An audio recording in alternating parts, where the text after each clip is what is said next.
Hello and welcome to the Free Bin podcast of the Toledo, Oregon Public Library. My name is Sophia. My name is Harrison. And I'm Cindy. And today we're here to talk about novelization. Well, sort of, yeah. We'll get to all the different kinds, but we are going to talk about media tie-ins as a genre of literature. Yes, exactly. That's what I Sounds meant. much more highfalutin than it is. Yeah. Tie-ins. But first, we've got some breaking news. Okay, new news. We have some very exciting upcoming events. Are you ready? Okay. Ready.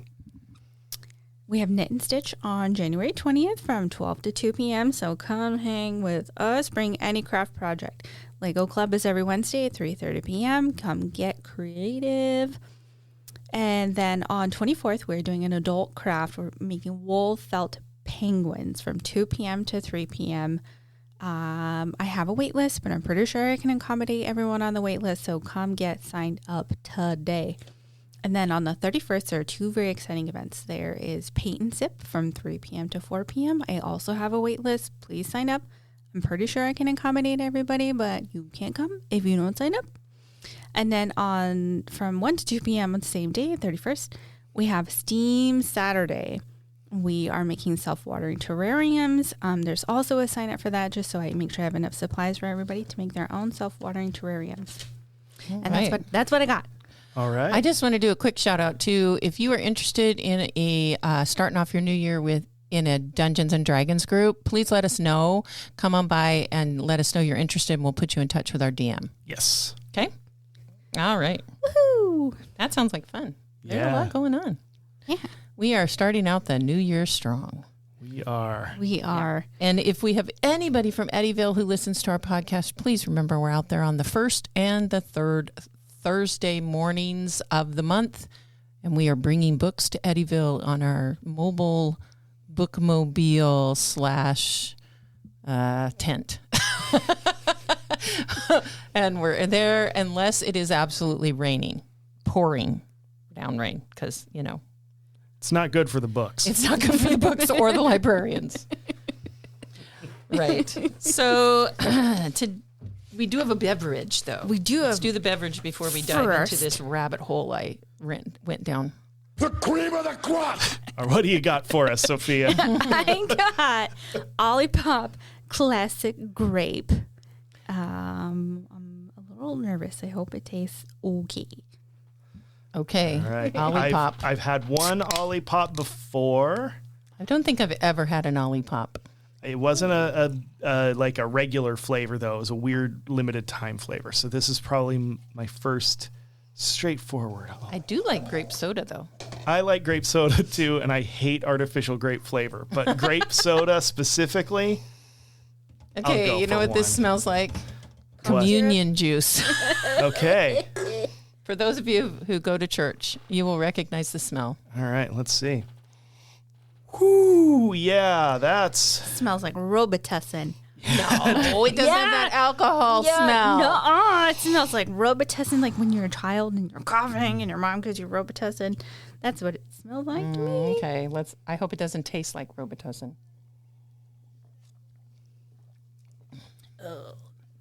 Oh, that is That's grapey. It's grapey. unpleasant. It's got something else. Like, it smells like a grape soda, but once it hits your mouth, it kind of zigzags and does something different to you. It's got an aftertaste, It does. but it's not horrible. I bet on ice it would be good. Ew. It's a probiotic, right? It But it's supports... it says it's with prebiotics, plant fiber, and botanicals to support your microbiome and digestive health. Oof. Oh, Concord grape juice with a hint of lime. That might be what we're tasting. Is that hint of lime. Hey. I like lime. Sugar-free? I don't like this. Oh, it doesn't have a ton of sugar in it. So maybe that's why.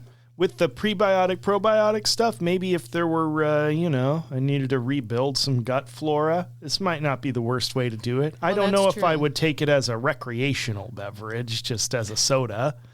Nope. No, it does kind of have that medicinal taste to it. Yeah. There's live and active cultures in there, and I can feel them dancing around. It's very sour. I'm like, I need to get it out. It's grape. It's grapey. There was It's grape adjacent. when I worked stocking shelves at a supermarket, there was this kombucha. It was when kombucha was starting to become fashionable. Mm-hmm. And there was some brand, it must have been a good brand, because if the bottle sat for a while, you could see all the kombucha critters, the bacteria would clump up and form this like pillar in the middle of the bottle. They'd all come together, and it made everyone feel weird. So when we'd walk by working there, we'd pick it up and shake it up to get them to settle down. But then you'd give it about an hour and you'd come back and they had like reconvened in the middle of the bottle. I'm like, I don't like the agency that this beverage is displaying. It's having meetings and stuff in there. Yeah. It's how can we break out? How can we get out and infect the other bottles? What are we doing? Oh, you know what a kombucha starter is called? A Scooby. A Scooby? Ruh-roh. A symbiotic culture of bacteria and yeast. Maybe that's what was happening. See here, it looks like a disc. Oh, yeah. It's a yuck puck. Yeah, is that what it looks like? Yeah. It's a Scooby snack. It's a surprise. But I digress. Oh, well, I think that the Olipop for recreational drinking is probably not what you're looking for. No. Just saying. All right. Well, so for this podcast, we are going down a rabbit hole that I didn't intend to go down. I just thought it might be interesting to find out about the people that do this, because it is it's kind of an interesting form of literature, but it's called a media tie-in. And every single one of us has probably seen these because they are everywhere. But media tie-ins are actually a genre of literature. And I don't know that we would classify them. We would classify them as just fiction in our library, but I imagine that there is somewhere someone has figured out the classification down to the decimal point for this particular genre. So media tie-ins involve crafting stories, novels, or other written works based on established intellectual properties from various forms of media. These intellectual properties can encompass a wide range of sources, including movies, television series, video games, comic books, and even popular franchises like Star Wars and Harry Potter. Essentially, and this is kind of important because I'm going to talk about something else later that kind of ties back to this, media tie-in writers are actually tasked with expanding, complementing, or reimagining the existing narratives and characters from these beloved worlds. In essence, it's about embracing a pre-existing universe and creating new original content within its boundaries. Tie-ins are, and this is the important part, tie-ins are authorized by the owners of the original property, and are a form of cross-promotion that's used primarily to generate additional income to that property and to promote its visibility.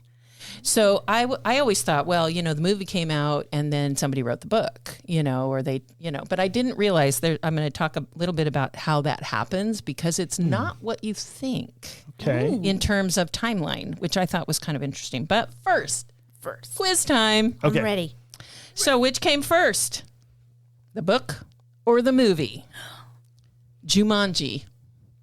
The Book. Correct. The book came first. And this one you'll get. If you don't, I'm going to be so disappointed. Oh, no. Little Women. The book, obviously. Thank you, Sophia. Obviously the book. E.T. Movie. Yeah, I'm going to go with the movie. Movie, yep. Devil Wears Prada. The book. Because the movie was based on the book by the person who did the work. Yes, the book came first. Shawshank Redemption. Book. Yeah. Book, yep. 13 Going on 30. The movie. I'm going to say book. The movie came first, but the book came out right after that. Oh. Okay. Crazy Rich Asians. The book. Book. Yep. Terminator. Movie. The movie. Yes. Me and Earl and the Dying Girl. Never heard of it. The book. Yes. The book came first. Broken Arrow. The book. Movie. Movie. Movie came first. So the movie novelizations, I wanted to say too, this came from a site called Film 14. So it had lots of information about media tie-in writers. That's what they're called. And that's how a lot of them get started in a variety of ways, screenwriters or novel writers. But, so there are different types of movie tie-ins and movie media tie-ins. The first one is a novelization. So it's a derivative novel that adapts the story of a work created for another medium. So it's really like if you go to the movie Star Wars, which we know was not a book, but a book was written that made a novelization of that. Yep. Right. So it can be. It can create for another medium like television or film, comic strips, or video games. All of those things can be novelized, if that's a word. Film novelizations are particularly popular before the invention of the home video, but continue to find commercial success as part of marketing campaigns for major films. They are often written by accomplished writers based on an early draft of the film's script and on a tight deadline. So this is what I thought. I thought, the film came out and then some novelist sat down and wrote about the film. All they're given is the script. They're given no pictures of the movie. They don't get to see the movie before it comes out. What? Yeah. So What if they get it wrong? What if their creative directions are different? well, we're going to talk about that. Okay. Interesting. I'm ready. So, but we're going to move on. We're going to talk about a couple other things. So, another type of, I got to look at my notes because I have extensive notes. So, novelization's one type. Rebranding of a previously published work is another type. Okay, so tie-in books are sometimes reprints of novels rebranded to tie in with their film adaptation. Right. For example, after Roderick Thorpe's 1979 novel, and Harrison mentioned this earlier today, Nothing Lasts Forever, what film was it adopted into? Die Hard. Die Hard, 1988 film Die Hard. I know. I didn't know that. I didn't know Die Hard was a book first. It was retitled Die Hard with the film's poster on the cover. And Philip K. Dick novel, Do Androids Dream of Electric Sheep? What movie's that? Blade Runner. Blade Runner was similarly republished to tie in with Blade Runner. That's a whole different movie. That rum really burns going down. Yeah. Blade Runner, the film loosely based on the book. So they also, like, a tie-in book can be linked to a film based on short fiction. Okay, so it can be published featuring the adapted story as well as other stories from the same author. So, for example, Stephen King's novella Apt Pupil was adapted into the film Apt Pupil. Similarly, novels to be published were published to tie in with the films Minority Report and Paycheck, who were written by Philip K. Dick as short stories. So, and a lot of this, I was thinking, like Blade Runner and Apt Pupil, Minority Report, Paycheck, those are kind of interesting, kind of on the sci-fi side of things. And I think you see it a lot in sci-fi novels. So this is when we see that nice round sticker that says, now a major motion picture is the tie-in re-release. Right. And it's all about the money. Another kind of media tie-in is the expanded universes. And tie-in works may also tell new stories in the form of sequels, prequels, and other spin-offs, creating an expanded universe based on the original work. For example, the many books, comics, and video games set in the expanded universe based initially on the first Star Wars trilogy. Yep. In 2015, the New York Times noted the flourishing market for TV series tie-in novels coinciding with the increasing cultural significance of quality television programs. The increasing number of previously established novelists taking on tie-in works has also been credited with these works gaining a patina of respectability after having previously been disregarded in literary circles as derivative and mere merchandising. So you find that there are more established writers that are taking on that novelization and adding adaptations and prequels and sequels. Another big one is video games. Some video games are tie-in licenses for films, television series, or books. Video game movie tie-ins are expensive for a game developer to license, and the game designers have to work within constraints imposed by the film studio under pressure to finish the game in time for the film's release. And now that I think about that, it's a lot easier to type up a novel than it is to create a video game. Yeah, it takes so much time. I know. And so the aim for the publishers is to increase hype and revenue as the two industries effectively market one another's releases. Film licensed video games have a reputation for being of poor quality. You mentioned E.T. earlier. Were you going to talk about E.T.? Okay, I'll let you run. You can add that. One of the first, Atari, that's an old school name, Atari's E.T. the Extraterrestrial in 1982 was deemed so bad, it was cited as being one cause of the video game industry crash. What? Have you played E.T. the video game? I have not. I had the dubious honor of playing E.T. for the Atari when I was very young in the waiting room of, I believe it was a dentist's office once. And I remember playing it and thinking, I don't understand what's going on here.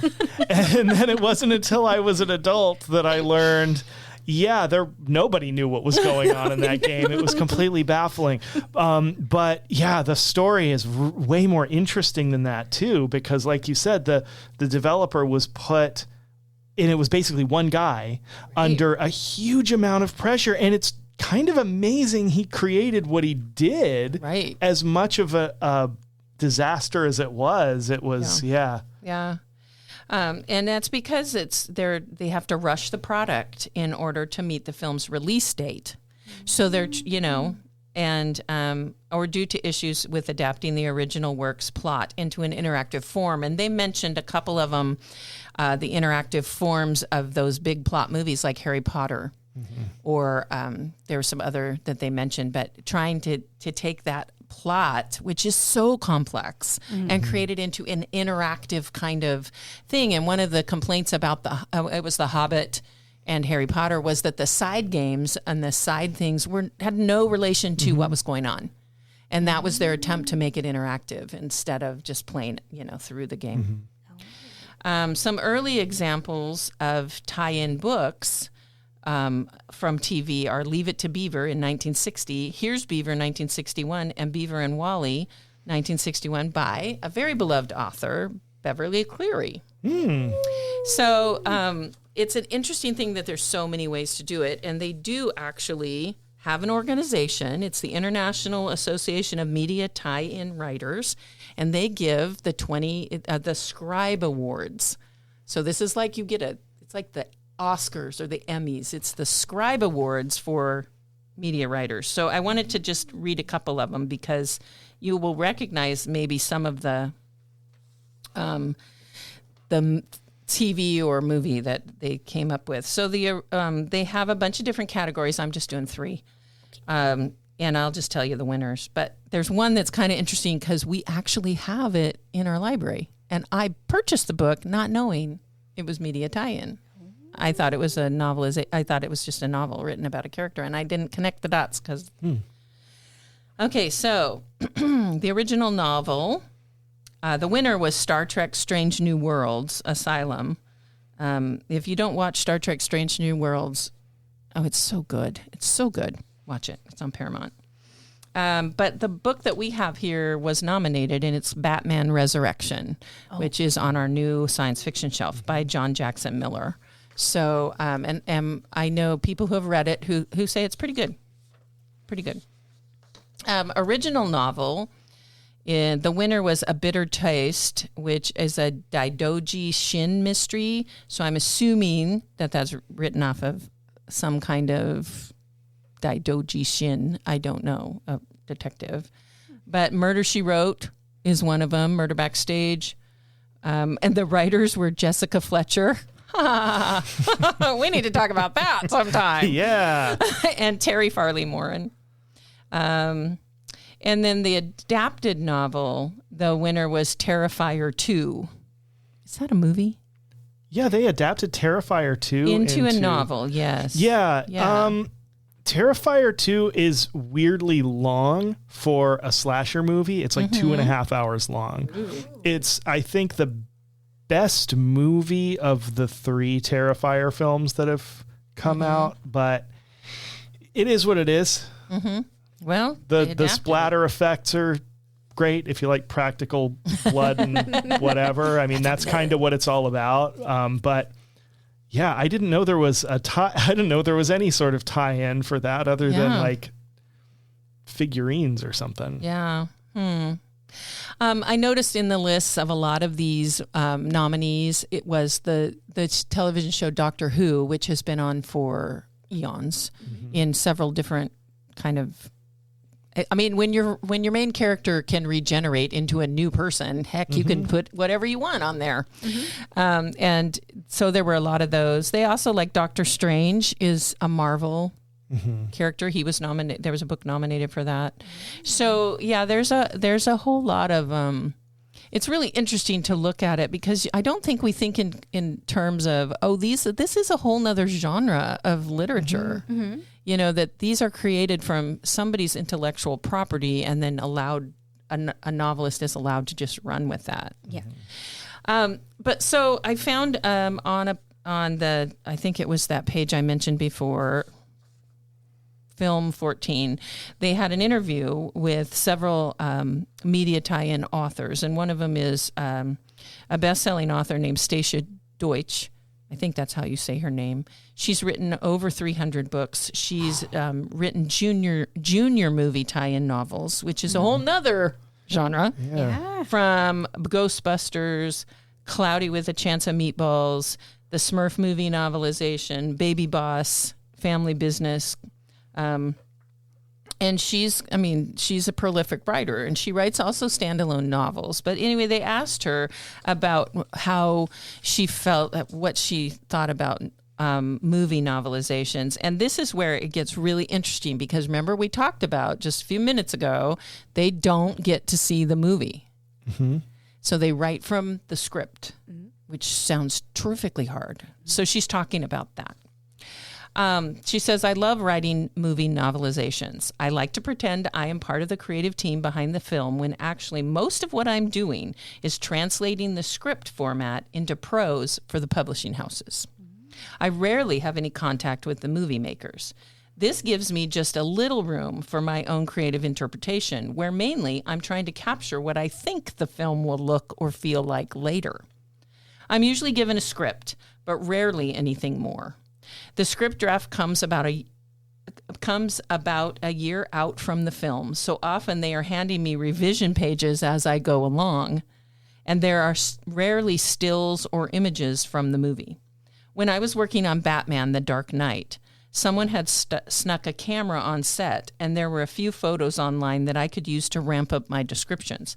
Otherwise, I like to do what I call vaguing, which is making descriptions vague enough that I get close. With the most recent novelization I worked on, Mixtape, for Netflix, I was lucky enough to get some clips from the film. Those were super helpful. Otherwise, I'm stuck with a lot of guessing, Googling actors on IMDb, snooping around the internet, and vaguing. Lucky for me, I am generally a good guesser. And I thought that was just really super interesting, the way that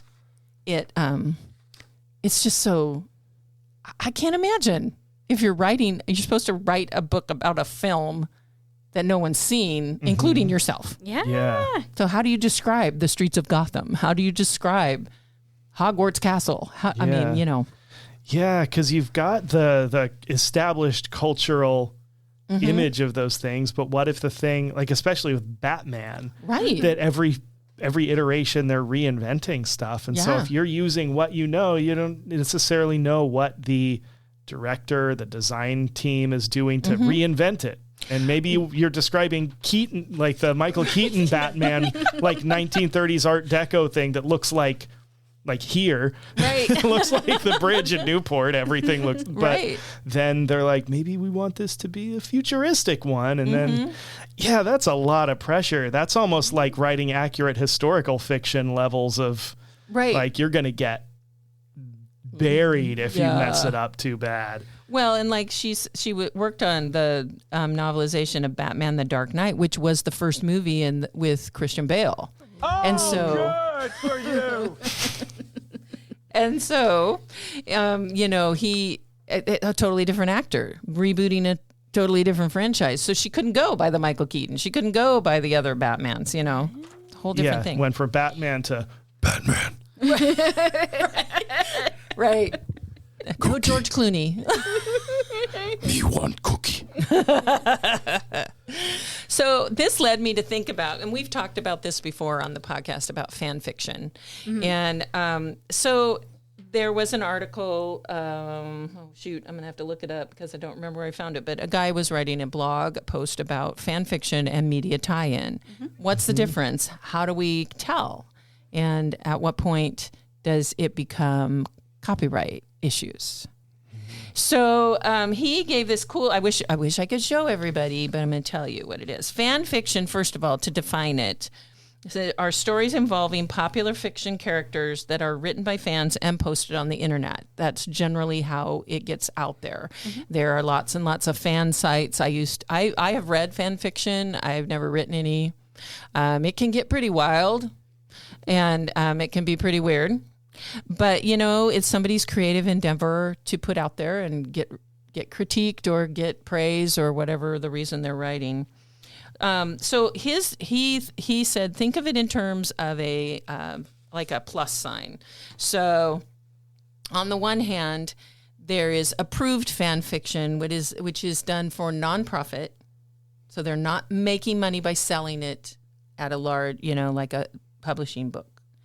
And it's the original person, the IP approval.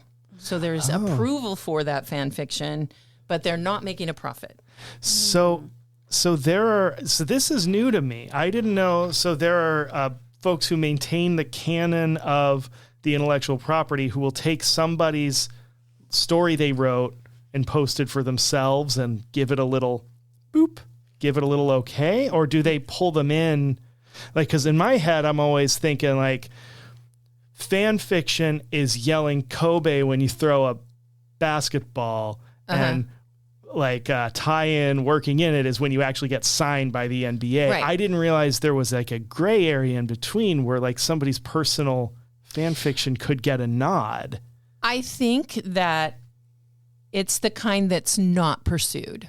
So if they're not doing it to make money, and it might not be like, oh, we're going to put our stamp of approval on this. It might be, oh, we're going to ignore that. Oh, okay. So the stuff that's we're like... not going to go after them. They're not printing anything. Oh, it's They're not not selling anything. Right. So the stuff up on like Archive of Our Own, just self... Right. Okay. I had it confused there because Yeah. I thought, okay. Right, because the flip side of that approved fan fiction, the flip side of that is tie-in fiction, which has intellectual property approval, and they get paid. And they're the people that are hired. Okay. They're hired to novelize. They're hired to whatever, do whatever they need to do, a movie or a game or whatever. So then you have unapproved fan fiction, which is rejected by the intellectual property, and it's still nonprofit. And the author of this is like, there is a gray area here. There is some things that we're trying very hard to, he was like, it's really hard to explain kind of how that all works. So it might be that some fan fiction, maybe it came out and it was just like, this is so wackadoo, or this is not at all what I think. And went ahead and the intellectual property is like, no, that's So not okay. They consider it like infringing. Is it when someone tries to go commercial with something, somebody else's IP, or is that that's different? copyright violations? And at that point, fan fiction becomes a copyright violation. Okay. If they are monetizing it for profit and it's rejected by the intellectual property or not hired by them, then that's a copyright. But they might go after just because they might just say, we don't like this because We don't like the direction it's going. We don't like what you've done with the characters. There was an interesting quote. This guy also on this particular website, and I'll try to find it so we can put it in the notes. He was just saying, this commenter on a fan fiction site or on a media tie-in, he was like, if I'm going to read Tolkien, if I want fan fiction that's Tolkien-esque, I want to read about the way the elves are, and I want to read about the way the hobbits are, and I want to read something that reminds me of Tolkien. I don't want to read something that takes away that Tolkien feel. you don't want the like Sauron Gandalf romantic / fiction in space. Right. No. And so, this guy was saying, there's that idea that that's not intellectually property approved because it's so far out there, or it's so again, and again, this is an argument that people have all the time, that is that kind of fan fiction. Sure, if you want to read it, I don't care if you read it, but don't say, well, this is what Tolkien would have written, because he wouldn't have, and in a sense, I mean, Tolkien's stuff was so pivotal in Western fantasy fiction from that point on. Pretty much everything is some kind of Tolkien pastiche. I mean, from not quite Game of Thrones as much, although he's a little bit, but I mean, Warhammer, Warcraft, all those things that have goblins and elves and all of that, that idea of those fantasy creatures is, I mean, he was using pre-existing stuff, but he really codified it into, I mean, D&D. Yeah. It's kind of hard to escape from Tolkien. And when you're when you're just writing stuff kind of for yourself and sharing it, that's an interesting thing. Because then I mean, other than giving a little thumbs up or thumbs down, it's not like the holder of that intellectual property can have say really over what story you write and show your friend. Right. It's interesting. And I think that's where that gray area kind of comes in. I mean, obviously, if you are writing something and you are getting profit from it, but it's someone else's property, that's a copyright violation. Right. If you are approved by that person, that intellectual property owner, and you write about it, that's okay. And you're getting paid, that's okay. And so it was kind of an interesting little rabbit hole that trailed off after I got into this a little bit, because fan fiction is simply fiction written by people who love a character or want to see what would happen, or a friend says, oh, I wonder what would happen if this happened in the stories instead of this, and I think that it's got its place, but I think it's a really fine line to write. You have to, and so they have said in there's a way to get permission to do that. You just ask the intellectual property. Now, some of them, and I don't mention Disney or Star Wars, but they might really, really object to that. If they don't say, yes, you can do it, they may really object to you doing any kind of profit kind of thing for it. Yeah, Nintendo's going to hunt you down. And they are. And even if you do things on your own time, you draw a picture of Mario, if you show it to too many people, Disney's coming, not Disney, Nintendo's coming after you. And, and I understand that, because as a creator, all of us, if I create something of my own design and sell it, or for whatever, or original artwork, and then somebody gets a picture of it off the online and makes a better digital copy and then copies that and sells it. I mean, yeah, of course you don't want people doing that. Yeah. I mean, it's your property. It's your thing. Yeah. So it's an interesting thing. It's something maybe you can research on your own about fan fiction if you are a writer. I have a question. Okay.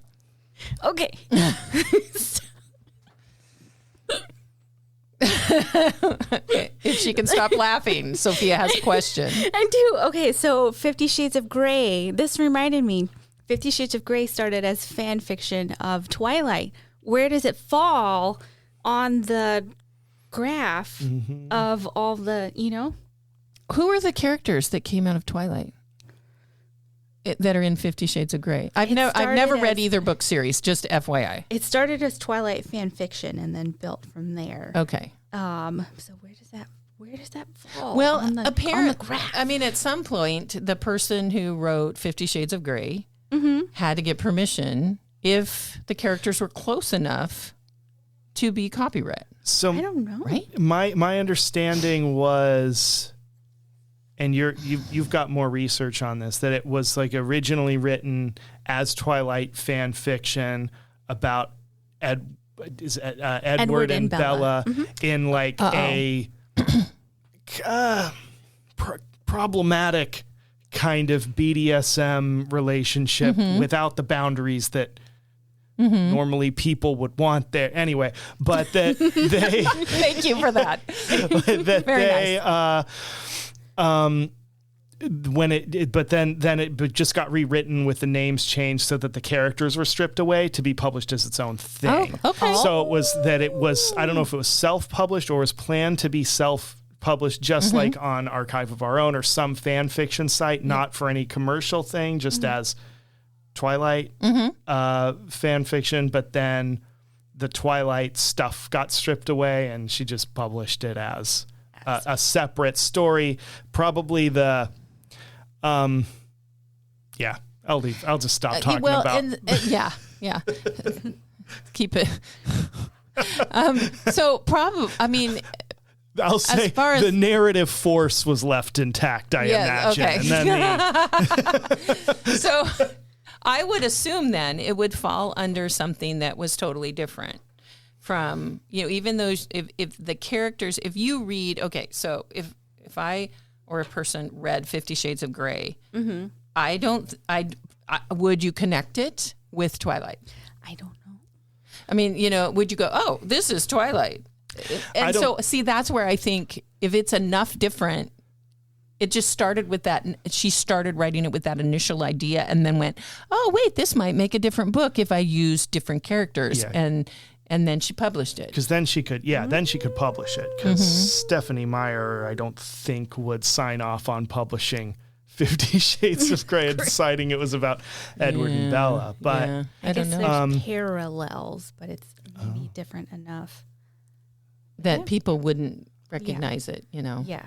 But I remember that's how it started. And so it made me, I was like, where does it fall? Yeah. That's a good question because there is probably fan fiction out there that's good enough to be published. Oh, yeah. Oh, yeah. But you have to have the approval of the intellectual property owner. Signed off on. Right. But fan fiction in and of itself, that's a sign that your property is doing well because it falls into the same realm. It falls into the same realm as cosplay or a kid playing with action figures. It's not. Right. It's not really interaction with the narrative, the franchise. It's the fans playing with media and picking it apart. And that's just that maybe getting it.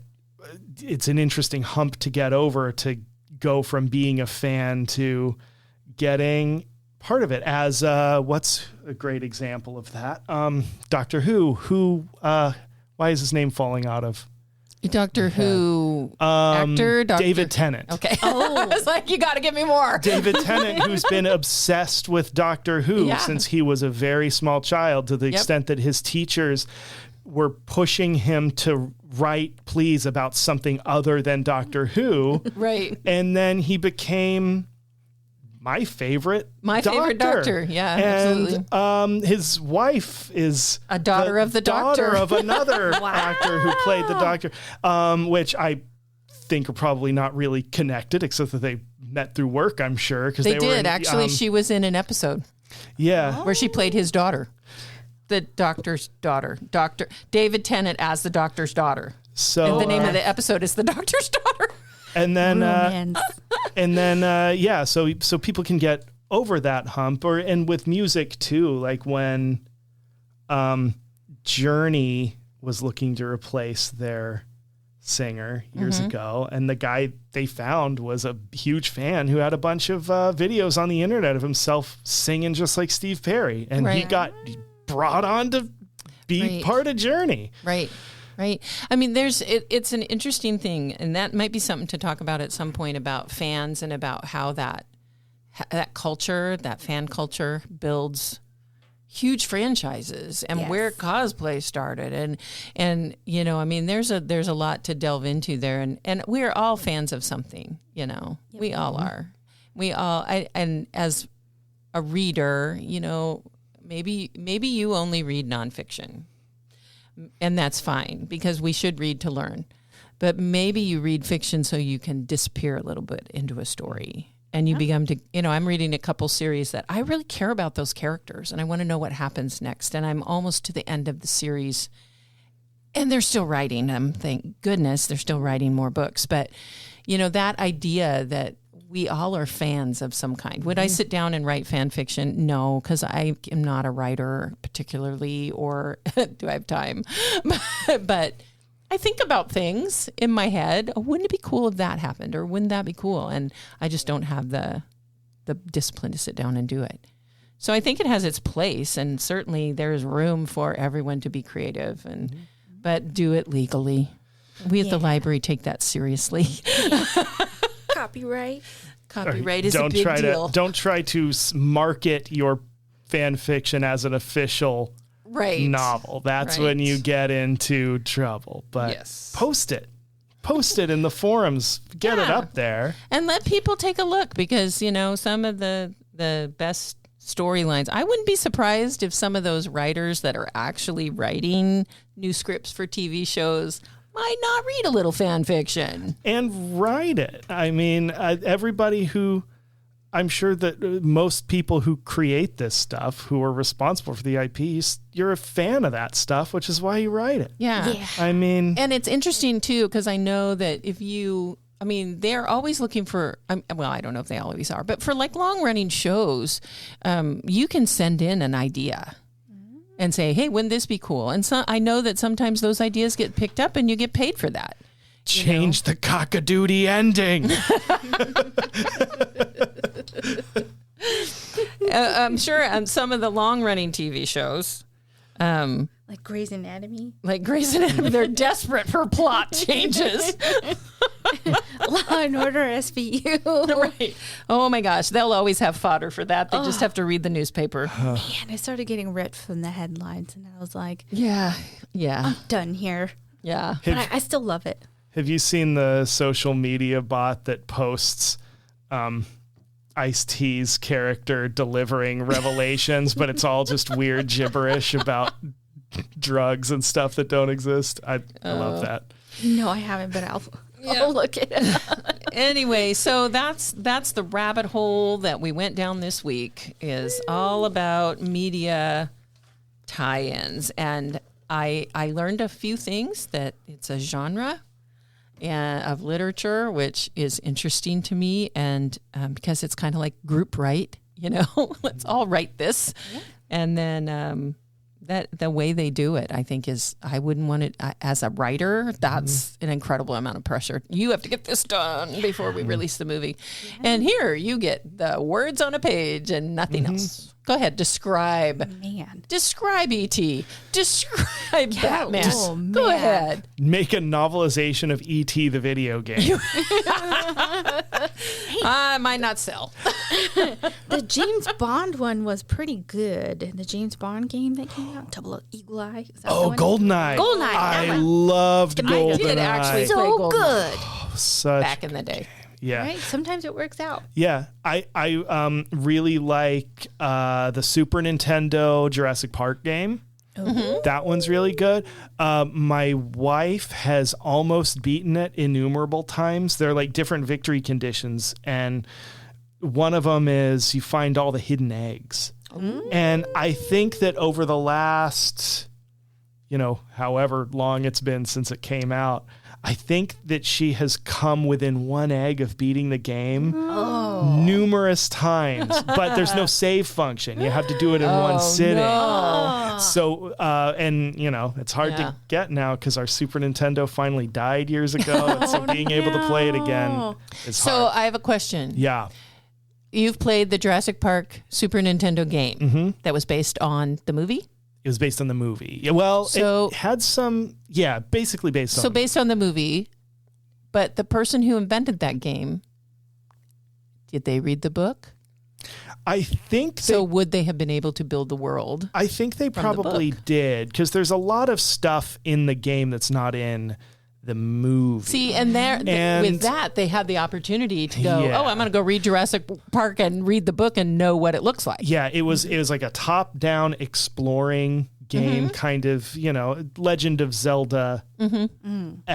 And avoid the dinosaurs. Avoid the dinosaurs. And then when you went into a building, it became a first-person shooter. It's really neat. And it was all exploring, finding things, finishing little missions. The Sega Genesis game looked cool, felt cool. You could play as Dr. Grant or a velociraptor. And it was a side scroller. It was a side scrolling action game, platformer.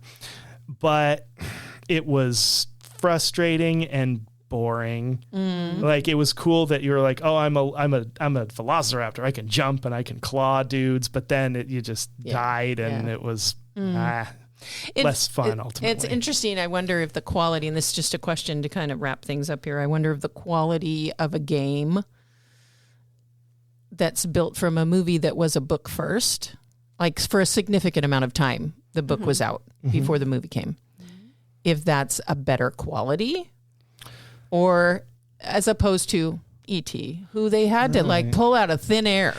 I think there's been an interesting cross-pollination as games have become more like movies sometimes, and they're able to pull cinematic stuff like as the capabilities of doing cinematic things in video games, and then also as filmmakers, TV show runners. Like a lot of folks, I think, who were making movies for decades were of the, I don't play video games, had that kind of streak, and that's dying out. So now you have people who have actually played video games and understand them as a narrative form. So you're seeing both ways. You're seeing adaptations of video games into good TV shows and movies, and then you're seeing really theatrical video games, but that's a good question about if there's a novel to pull from. Well, I don't know. Yeah. So I took a long time to not answer your question. well, it's just something to think about as we wrap things up. Just, when you look at a video game, go, did the book come first or did the movie come first? Because if the book came first, is this more like the book or is it like the movie? Right. But then pinball machines. Yes. I want to mention pinball machines because movies, even bad movies, sometimes great pinball machines. Even though horrible video games historically, although there are some good, really good movie video games since GoldenEye onward, things I feel like started to turn around. But like good movies, bad movies, a lot of them, like John Wick. There's a good table. There's a Godzilla table out that's really good. There's a King Kong people like that I'm not a big fan of. There's a Deadpool table that's awesome. Yeah. Kind of old fashioned play field, with one layer with the bumpers. And that's something that doesn't get talked about a lot, but I don't know. And maybe it's because a movie is easier to adapt into a pinball table, and a bad movie might lose less in the transition because a pinball machine is not really a deep rule sets, right? They can be really complicated, but storytelling is relatively minimal. So if you have a really bad action movie with some cool lines of dialogue, Right. you're gonna get those in your pinball machine. Right. It's And pretty it might be Yeah. the best parts of that movie condensed into your pin. It's like the trailer, the movie trailer. Yeah. Oh, I thought, and then you realize when you get there and see the movie, you saw the best stuff in the trailer. Mm-hmm. Okay, well, that's all I got. All right. Woo! Well, that was informative. There you go. Tie-ins, Please. fan fiction. We should write some fan fiction. Now you go ahead. Okay. You write fan fiction. I'll write that Sauron, Gandalf, outer space, With lasers. with lasers, laser Balrog. He's gonna pass. right. Okay, say goodnight. Talk to you next time, everybody. Bye. The Free Bin is a production of the Toledo Public Library, which is part of the Lincoln County Library District in beautiful Lincoln County, Oregon. Writing by Cindy Bilek, Sophia Kahn, and Harrison Baker. Original music by Harrison Baker. Editing by Harrison Baker and Sophia Kahn. The views and opinions expressed on this podcast are those of the speakers and do not necessarily reflect those of any organization they represent. Good night.